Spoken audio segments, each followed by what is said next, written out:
पृथ्वी, ओ पृथ्वी,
तुम लोग कहाँ जा रहे हो? अपना वतन छोड़कर मत जाओ। हम लोग तुम्हें वही मोहब्बत, वही खुलूस देंगे। बरखुदार, मजबूरी है।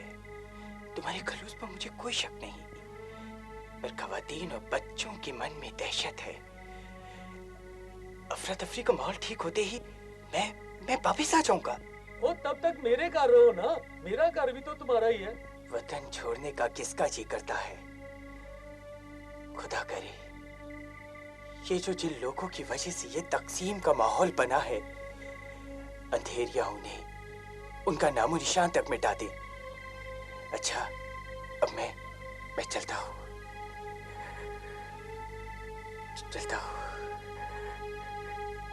रब रखा।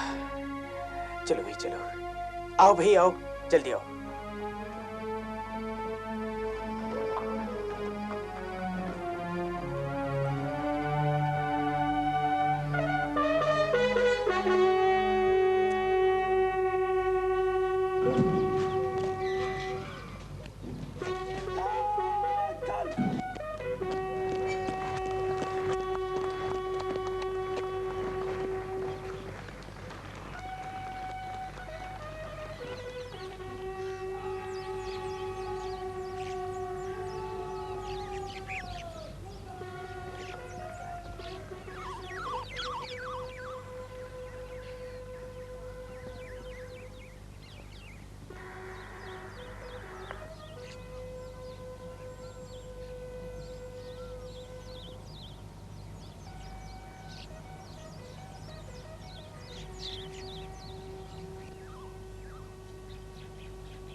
ये ऊपर उड़ते पंछी देख रहे हो सुरेंद्र? कितनी आसानी से ये सरहद पार कर जाते हैं, कोई नहीं रोक पाता इन्हें। मेरा दिल करता है सुरेंद्र, हम भी कहीं पंछी होते, उड़ पाते, फिर देखते हमें कौन रोक पाता है उस पार जाने से। कभी कभी मुझे अपने आप पर, अपने लोगों पर और उस पार रहते लोगों पर बहुत गुस्सा आता है। क्यों नहीं हम लोग पंछियों की तरह झुंड के झुंड बनाकर अपने अपने घरों से निकल पड़ते और यहां सरहद पर आकर एक दूसरे के गले मिल जाते। और क्यों नहीं एक सुर और बुलंद आवाज में ये कहते कि हम लोग इकट्ठे रहेंगे, सारी दुनिया जो चाहे कर ले। हम सबको अपने अपने सियासतदानों को अंगूठा दिखाकर लाखों करोड़ों की तादाद में यहां सरहद पर आ जाना चाहिए और अपने अपने चूल्हे बनाने चाहिए और एक दूसरे के मुंह में निवाले डालने चाहिए। पता नहीं ऐसा क्यों नहीं हो पाता।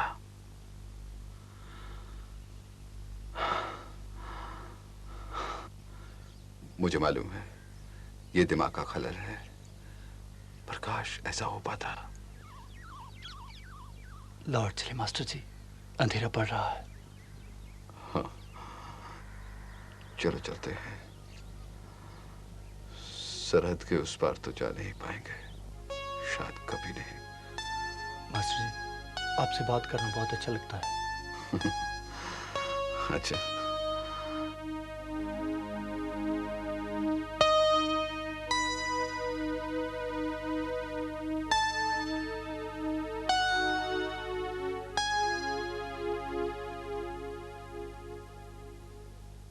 तेरे साथ भी अजीब जहनी रिश्ता सा बन गया है।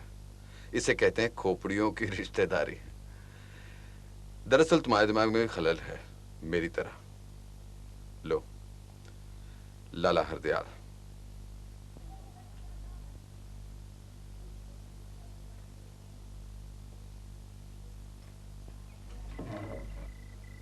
ओ बंद कर रोशनी बंद कर। रोशनी बर्दाश्त नहीं होती। ओ कुनड़ा, ओ कुनड़ा, ओए तैको किड्डी बारी आख्या मेरा मजा है तेरा डाया कर। ओए रब दा वास्ता प्रीति सिंघा बंद कर दे। ओ बंद कर दे। ए रोशनी में तो बर्दाश्त नहीं होती। ओए मैं सो नहीं सकता। ओ भैया जी कहाँ डाले आपका मेरा मंजा है तेरा डाया करो। कुछ नहीं होता, ओए रब दा हो जाएगी वास्ता बंद। जी, ओए रब दा वास्ता जी। अच्छा बस करो आप। ओ सत्तो किने चली गई।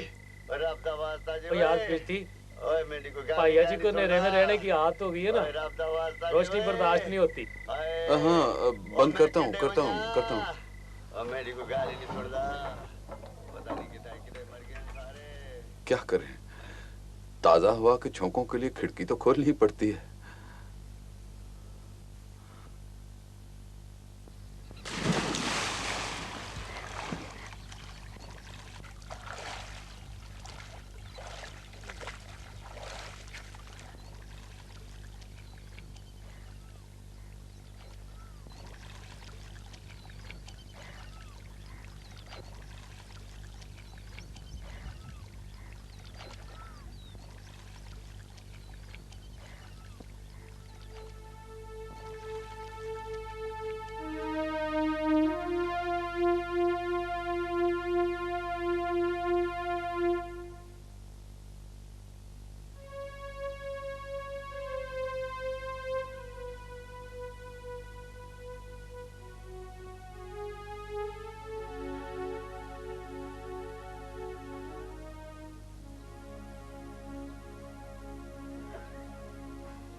नमस्ते मास्टर जी।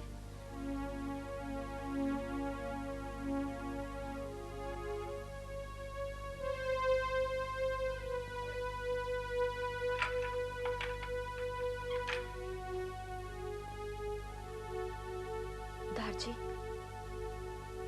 रोटी बनाओ।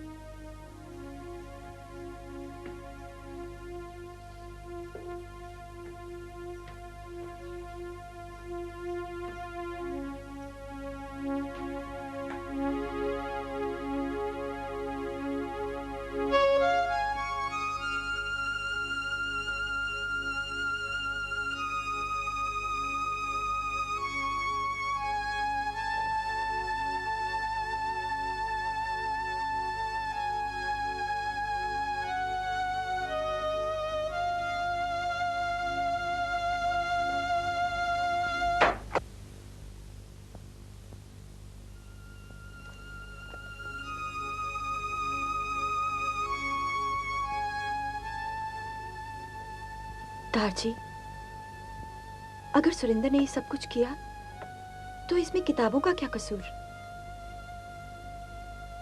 आप क्यों अपनी सारी किताबें कुंदन चाचा के यहाँ फेंक आए?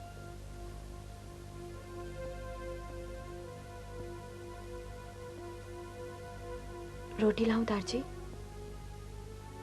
नहीं, तू जा।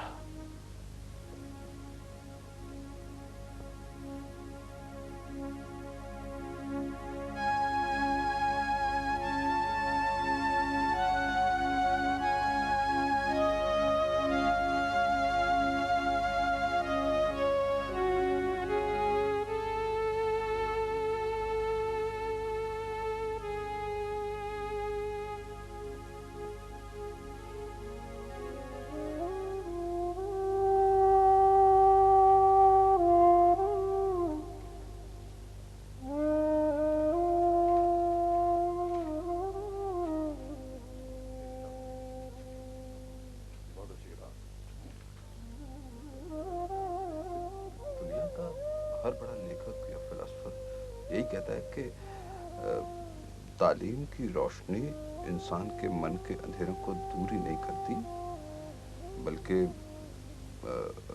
बल्कि बल्कि उसके इरादों को भी बुलंद करती है। नो नो खलील जिब्रान चेज, उसका कहना गलत नहीं है, जरा ध्यान से सुनना, कि अंदर की कमजोरियों से भिड़ जाओ, हालात के सामने मजबूती से डट जाओ। वेरी गुड कोटेशन है।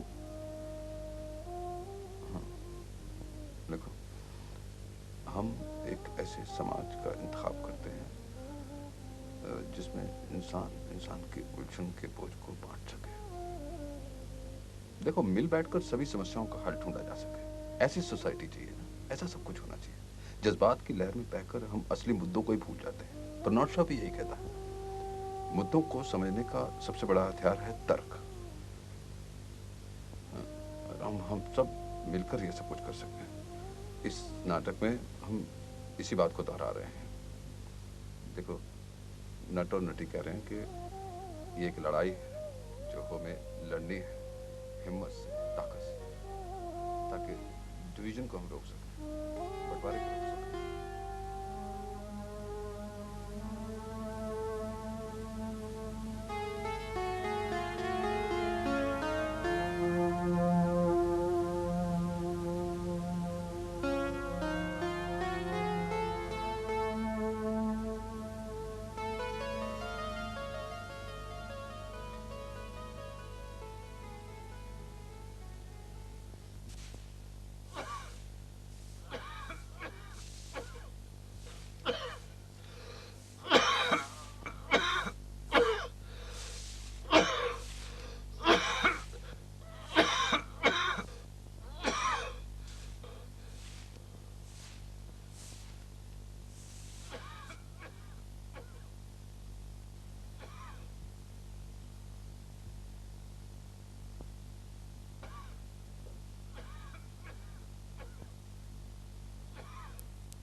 ओ सत्तो कितने चली गई तू?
सुरेंद्र क्या गया?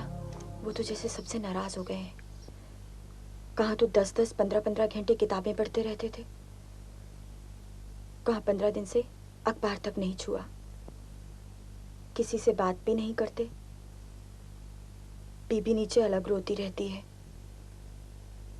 आते हैं, दरवाजा अंदर से बंद करके बैठ जाते हैं, खिड़की भी नहीं खोलते।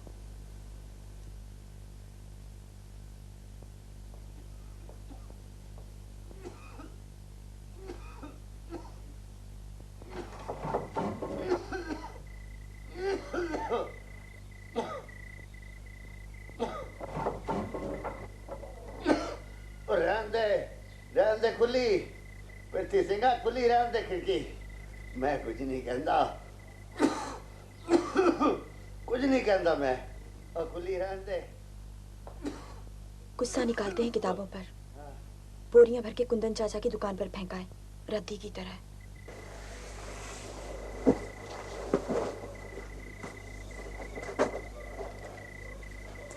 ए, क्या कर रही है? पता भी है किसकी किताबें हैं ये? पृथ्वी की किताबें हैं। कहा नहीं था इनको संभाल के रखना? बाबूजी, वो छोटे लिफाफे बनाने के लिए किताबों की जरूरत थी ना। तो अंदर के कमरे में नहीं है छोटे लिफाफे बनाने के लिए रद्दी? पृथ्वी की किताबें रह गई थी। दिमाग खराब हो गया इसका। चल अंदर।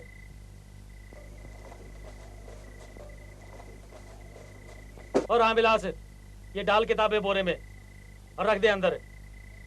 संभाल के रखना इन्हें। अभी वो आएगा और मेरे लिए नई मुसीबत खड़ी कर देगा। उस्ताद जी, अपने मास्टर जी एक बार रद्दी दे जानते, फिर वापस क्यों ले जानते? वो पागल है थोड़ा सा। जब भी कोई ऐसी वैसी बात होती है ना, तो लाकर किताबें फेंक जाता है। ये ले किताबें, बना दे इनके लिफाफे। किताबें बकवास चीज हैं। और जब कोई चंगी बात हो जाती है तो आ जाता है, ला मेरी किताबें। किताबों के लिफाफे बनाता है। इन पढ़े लिखों के दिमाग भी कुछ ऐसे ही होते हैं, कुछ पता नहीं चलता इनका। पृथ्वी की आदत भी कोई नई आदत नहीं है, बहुत पुरानी है। गांधी जी को गोली लगी, फेंक गया सारी किताबें। ये ले किताबें, बना दे इनके लिफाफे, बेकार हैं किताबें। पटेल ने सारा हिंदुस्तान इकट्ठा कर लिया तो आ गया, ले आ मेरी किताबें। किताबों के लिफाफे बनाते हैं। कहीं दंगा हो जाए तो किताबें आके फेंक जाता है गुस्से से, और कहीं कोई सुलह हो जाए, चंगी बात हो जाए तो आ जाता है, ले आ भाई, ला मेरी किताबें। बंटवारे के वक्त तो जैसे बस पागल हो गया था। रद्दी है ये सब कुछ, इसके लिफाफे बना दो। झूठ है ये सब, मुझे नहीं चाहिए ये सब। तो इसमें किताबों का क्या दोष है? और किसका दोष है? जो कुछ इनमें छपा होता है, जिंदगी में सब कुछ अलग होता है। वो सब कुछ झूठ है, झूठ है। ये देखो, एक बार मजहब नहीं सिखाता आपस में बैर रखना। सारे जहां से अच्छा हिंदुस्तान हमारा। और मजहब के नाम पर मुल्क बदल लेते हैं। झूठ नहीं तो क्या है, झूठ नहीं तो क्या है, मुझे नहीं चाहिए सब कुछ। ओ, इसमें इकबाल का कोई दोष नहीं है। रद्दी है ये सब, रद्दी है। और किसका दोष है? मुझे नहीं चाहिए सब कुछ। रखो इसे अपने पास और बेचो इसको। इसके लिफाफे बनाओ। मूंगफलियां बेचो, मूंगफलियां बेचो इसमें। उन दिनों भी पृथ्वी ने अपने आप को एक कमरे में बंदी कर लिया था। बिल्कुल गुमसुम बैठा रहता था, किसी से बात तक नहीं करता था। किताबें तो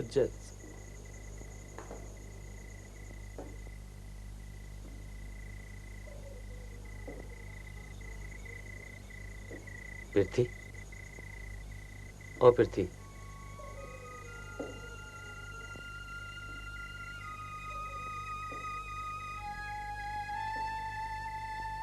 मास्टर जी,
देख भाई, ये तो व्यापार है, मिलजुल कर ही होता है।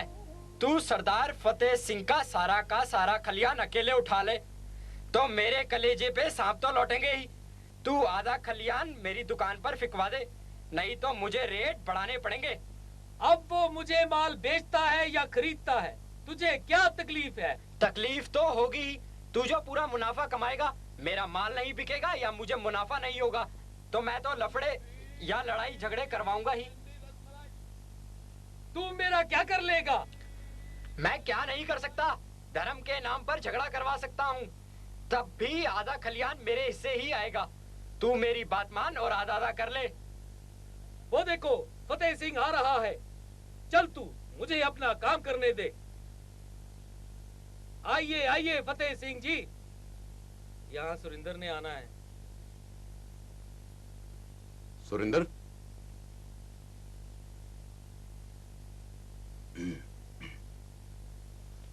सत श्री अकाल लाला जी। सत श्री मास्टर जी, मैं दूसरे दुकानदार को सत श्री अकाल कह सकता हूँ? हाँ हाँ कर सकते हो, करो करो जी। सत श्री अकाल लाला जी। लाला जी, इस बार फसल बहुत कम हुई है, पर फिर भी जो भी हुआ आपकी दुकान पर ही। चलो बेटे पहले चाय पी लो, चाय आ गई।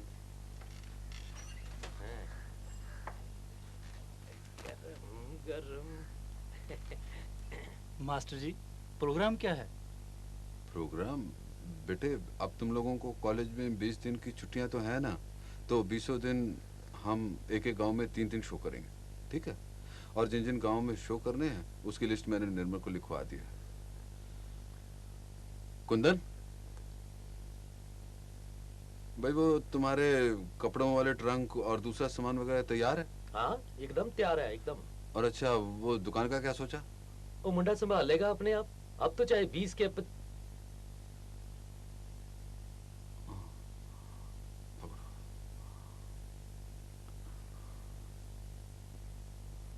ईश्वर सिंह, क्या बात है, यहाँ क्यों खड़ा है? मास्टर जी, चीता वापस आ गया। बस इतनी सी बात से घबरा गए पुत्र? ऐसे दिल छोटा करोगे तो कैसे गुजारा होगा?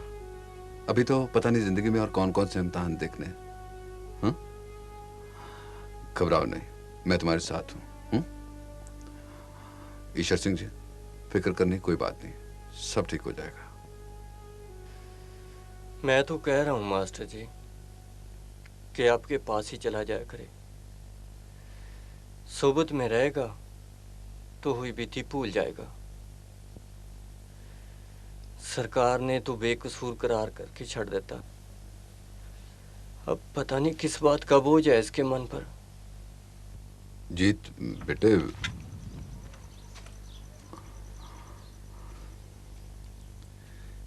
ईश्वर सिंह जी, घबराने की कोई बात नहीं है। लड़का ज़हीन है और मेरा विद्यार्थी है, मैं उसे अच्छी तरह से समझता हूं और फिर मैं उसको अपने साथ रखूंगा।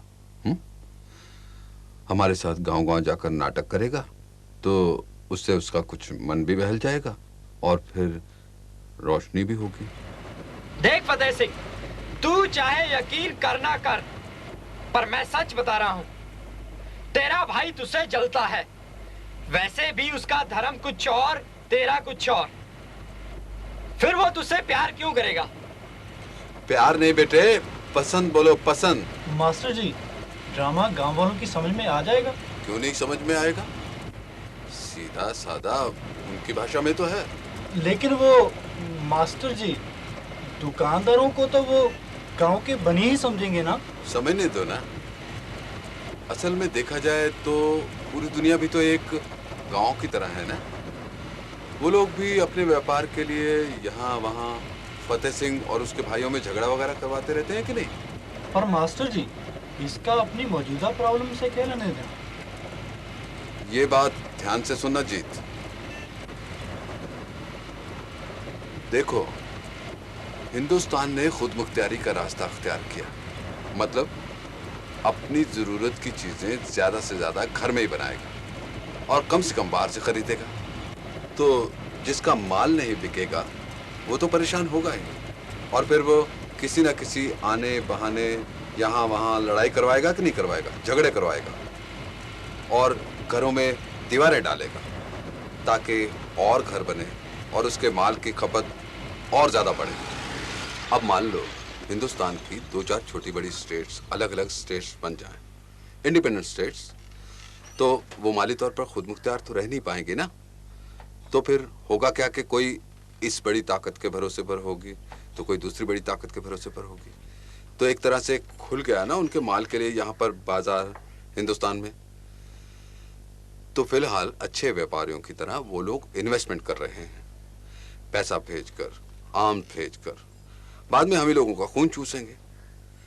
और फिर हमारे हिंदुस्तान में फूट डालने के लिए कौन सा बड़ा हथियार चाहिए? धर्म बड़ा आसान तरीका है। यही बात ठीक ढंग से लोगों तक पहुंचाना हमारा मकसद है। अभी समझ ना पाए तो वक्त निकल जाएगा, फिर हाथ नहीं आएगा। होता क्या है कि कुछ मुनाफाखोर और कुछ ताकत के लोभी लोग ये मिलकर आदमियों का व्यापार करते हैं। बदकिस्मती से उसमें हमारे अपने लोग भी हिस्सेदार होते हैं। तू चाहे यकीन करना कर, पर तेरा भाई तुझसे बहुत जलता है। यही खुदगर्ज लोग मजहब या कोई और बहाना लेकर लोगों को भड़काते हैं और उन्हें आपस में बांट देते हैं और अपने माल के लिए नए नए बाजार खड़े कर लेते हैं। अगर मजहब ही मुल्क बनाने के लिए बुनियाद है, तब तो फिर मजहब की बिना पर जो मुल्क बने हैं उनमें फिरके वाराना फसाद नहीं होने चाहिए, मगर होते हैं। और फिर दुनिया में जितने भी क्रिश्चियन हैं, तब तो उन सब का एक मुल्क होना चाहिए था, मगर ऐसा भी नहीं है। वजह, चालाक लोग अपनी ताकत और पैसे के बल पर लोगों को उल्लू बनाते रहते हैं। और बदकिस्मती ये है कि हम लोग बन भी जाते हैं। एक लड़ाई है जो लड़नी है। लेकिन कुछ मेरे तुम्हारे जैसे लोग इसके खिलाफ मुसलसल जद्दोजहद करते रहते हैं, पर दूसरी तरफ उन लोगों की बेपनाह ताकत के सामने हम जैसे लोगों को घुटने टेक देने पड़ते हैं। जूझना होगा, लड़ना होगा, मैदान में उतरना होगा। मास्टर जी, आपकी निगाह में यही सिर्फ एक वजह है? बुनियादी वजह यही होती है, मगर ज़ाहिरा तौर पर कोई और वजह दिखाई जाती है। मसलन उसूलों का फर्क, या फिर किसी खास कौम का किसी दूसरी कौम द्वारा हो रहा शोषण, या फिर धर्म के उसूलों का फर्क, भाषा वगैरह वगैरह, ऐसा ही कुछ और। लेकिन वजह महज दिमागों में खलल डालने के लिए होती है, उसके पीछे मकसद कुछ और होता है, आमतौर पर सियासी। वरना बंदे बंदे में क्या इख्तिलाफ है? भाई, तुम्हारे अगल बगल पड़ोस में रहता कोई आदमी दूसरे मजहब का तुम्हें क्या कहता है? वो अपने अकीदे से जीता है, तुम अपने अकीदे से नहीं। मास्टर जी, आपका मतलब है सिर्फ बाहरी ताकतें ही सब कुछ करवाती हैं और हमारे सब अंदरूनी लोग इसे समझ नहीं पाते? नहीं, कुछ अंदरूनी लोग बाखूबी उसे समझते भी होते हैं, और बल्कि इस सब में किसी न किसी रूप में लालच की वजह से हिस्सेदार भी होते हैं, चाहे वो वजह दौलत हो या फिर ताकत। ये ऐसे लोग होते हैं दरअसल जिन्हें न तो मजहब से कुछ लेना देना होता है और ना ही मुल्क से। सियासत के नाम पर या फिर अपनी जुबान के जोर पर, यानी लफ्जों की ताकत से, ये अपने आर्ग्यूमेंट को इतने जोश खरोश से पेश करते हैं कि पल भर को तो पढ़ा लिखा आदमी भी बौखला जाता है और उसकी आंखों के सामने भी एक पर्दा सा छा जाता है। और जब तक हम सबकी आंख खुलती है तब तक लाइनें लग चुकी होती हैं, हम सब लोग बंट चुके होते हैं। ये सिर्फ हमारे यहाँ ही नहीं बल्कि पूरी तीसरी दुनिया की समस्या है।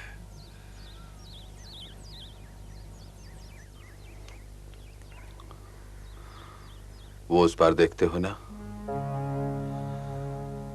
ये भी मजहब के नाम पर बांटा गया मुल्क है। दुनिया के व्यापारियों ने अपने लिए एक अलग बाजार खड़ा किया था।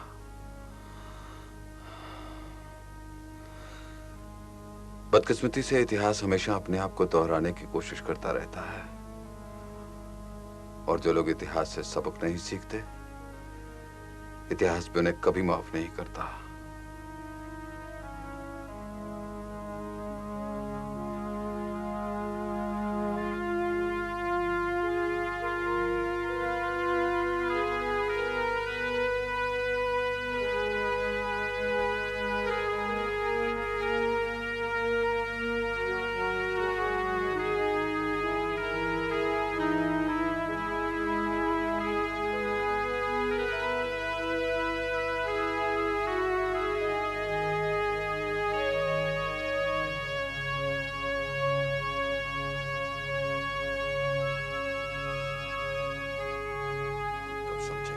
पृथ्वी, आ तुझे एक चीज दिखाऊं। लड़का 2 बोरी किताबों की रद्दी लेके आया है। देख तो, तेरे काम की तो नहीं। हाँ, चलो देखते चलो। जीते, तू भी आजा।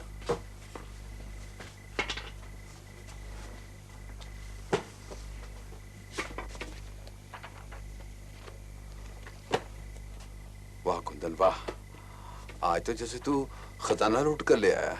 ये रामविलास लाया है, एक ही घर से, और वो भी 230 रुपए में। लगता है आज फिर किसी का दुनिया से यकीन उठ गया और उसने अपने सारा खजाना लुटा दिया।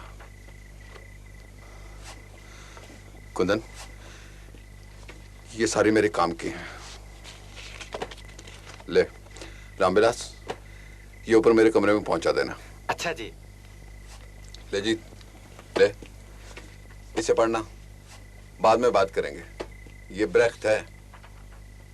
क्यों बे, कहाँ से लाया था? मास्टर जी वो सूबेदारों की गली है ना, उत्थे एक मकान सी, एक बुड्ढा था जी, थोड़ा पागल लगता सी। कभी वो किताबा तगड़ी में डालता, कभी निकाल लेता। कौन ही उसका लड़का खड़ा था जी, वो सारी किताबा छीन के तगड़ी में डाल देता था। शहर छोड़कर जा रहे हैं ना जी मास्टर जी, वो तो कुर्सियां मेज भी बेच रहे हैं। क्या हुआ मास्टर जी? कुछ नहीं।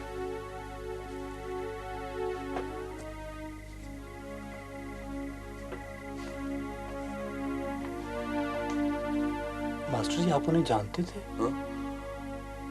हाँ, शहर में कुछ लोग ही तो दीवाने होते हैं, और वो भी एक दूसरे को नहीं जानेंगे। प्रोफेसर कृपाराम था, फिलॉसफी का बहुत पुराना प्रोफेसर। उस दिन आर्टिकल पढ़ रहा था ना, कम्युनल फ्रेंजी, उसी का था। 15-20 दिन पहले मिला भी था, काफी उदास था। उसका बड़ा बेटा लंदन में सेटल है ना, शायद वही आकर उसे जबरदस्ती ले गया होगा। अच्छा ठीक है मास्टर जी, ये किताब मैं रख लूं, पढ़कर वापस कर दूंगा। हाँ हाँ क्यों नहीं, बल्कि तुम रखो। अच्छा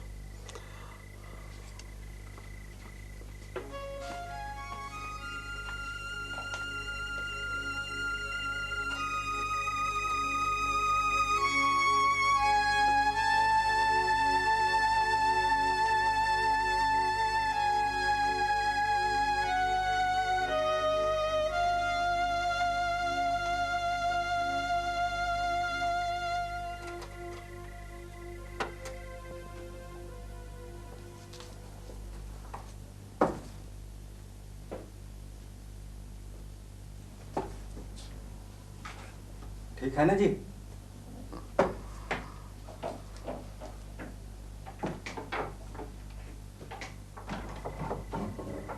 ओ बंद करो, रोशनी बंद करो। ओ कुनना मैं तक किड्डी बरी आख्या मेरा मंजा तेना डाया कर मंजा मेरा। ओ प्रीति सिंघा बंद कर दे, और रब दा वास्ता बंद कर दे। प्रीति सिंघा बंद कर दे। ओ पाइया जी कहाँ डाले आपका मंजा? तेना डाया करो, कुछ नहीं होता, हो जाएगी बंद। रब दा वास्ता जी, ओए रब दा वास्ता। अच्छा बस करो अब। ओ सतो किटे गई है? ओए रब्बा, ओए रब दा वास्ता जी, ओए मेरी कोई गल नहीं सुनदा, कोई नहीं सुनदा मेरी गल।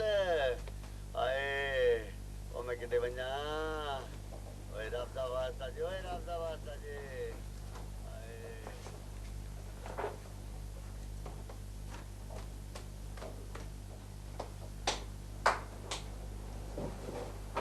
मास्टर जी लगा देता।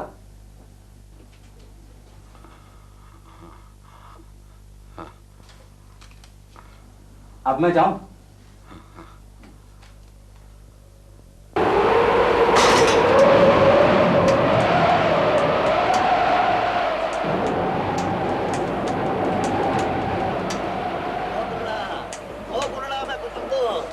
बड़ी बात भी लगती है। वो देखो आके आई ना मजा ना डाया करे थे। शाबाश पुत्र। और देखो आके आई मंजा और था डाया करो। बड़ी बात भी लगती है।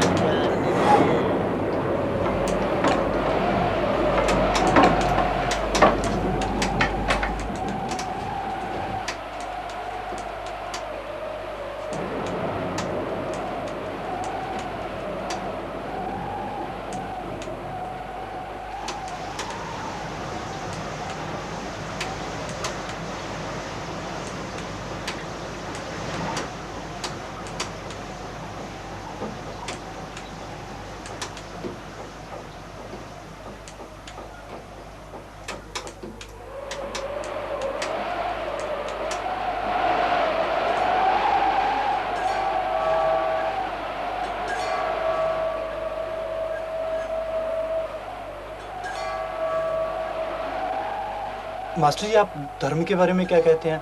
I mean religion. बहुत कुछ, अलग अलग कंट्राडिक्टरी बातें।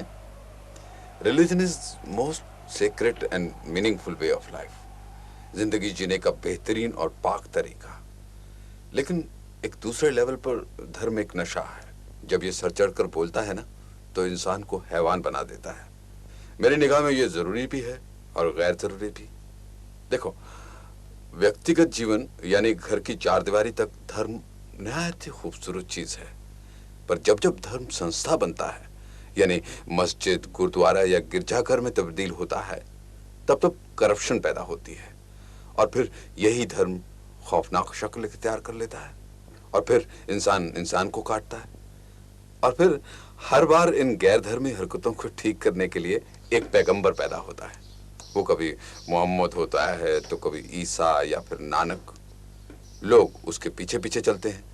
जैसे ही वो दुनिया छोड़कर चला जाता है, लोग उसके अकीदों को भूलकर उसकी ऊपरी और सतही बातों को बचाने के लिए लड़ मरते हैं। तुम्हें ये जानकर ताज्जुब होगा कि आज तक दुनिया में धर्म के नाम पर जितने लोगों को मारा गया है, उतने लोग शायद किसी जंग या महामारी में नहीं मारे गए। अब तुम ही बताओ, धर्म जरूरी है या गैर जरूरी? लो, खटारी स्पेशल आ रही है, शायद ये तुम्हारे सवाल का जवाब दे पाए।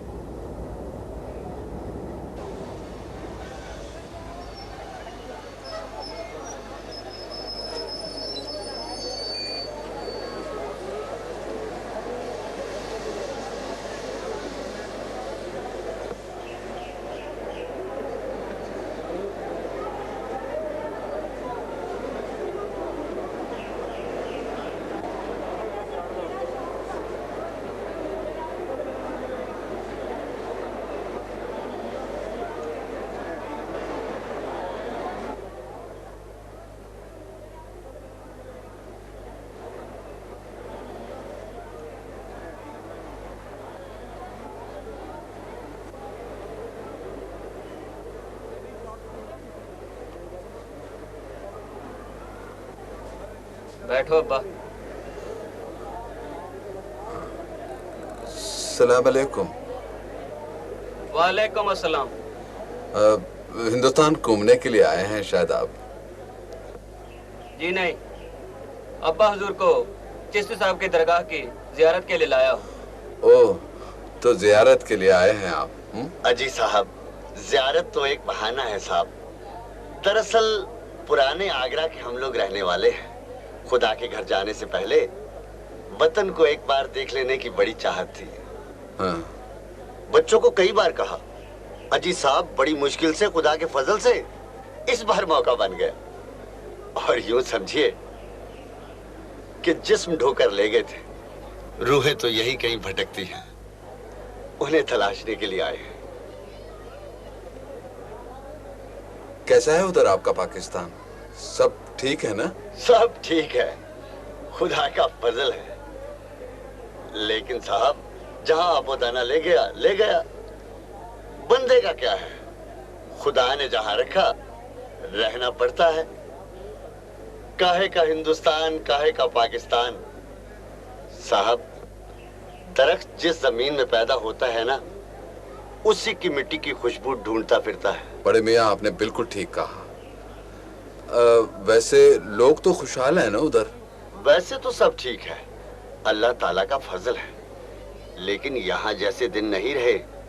कहने को तो बहुत कुछ था, पर क्या कहें, सियासी मजबूरियां। अब आप चुप भी करो। सब ठीक है जी, अल्लाह ताला का फजल है, रहमो करम है। अच्छा खाने पीने को मिलता है उधर, कुछ रंजिश नहीं है। नहीं, मेरा मतलब है सियासी हालात। सियासी हालात तो जैसे इधर है वैसे उधर भी है। सियासत तो सियासत है, अब थोड़ी बहुत अफरा तफरी तो चलती रहती है। अजी साहब, इस मुई सियासत ने तो दरख्तों से पत्ते जुदा कर दिए, टहनियां जुदा कर दी जनाब, और तो और हवा पानी जुदा कर दिया। अब्बा तुम चुप करके क्यों नहीं बैठते? अच्छा जी, खुदा हाफिज। अच्छा, खुदा हाफिज। खुदा हाफिज। चले।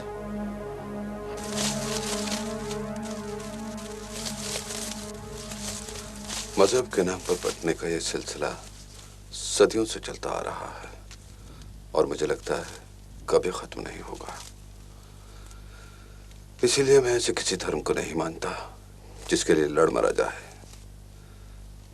दरअसल वो धर्म नहीं, नफरत है।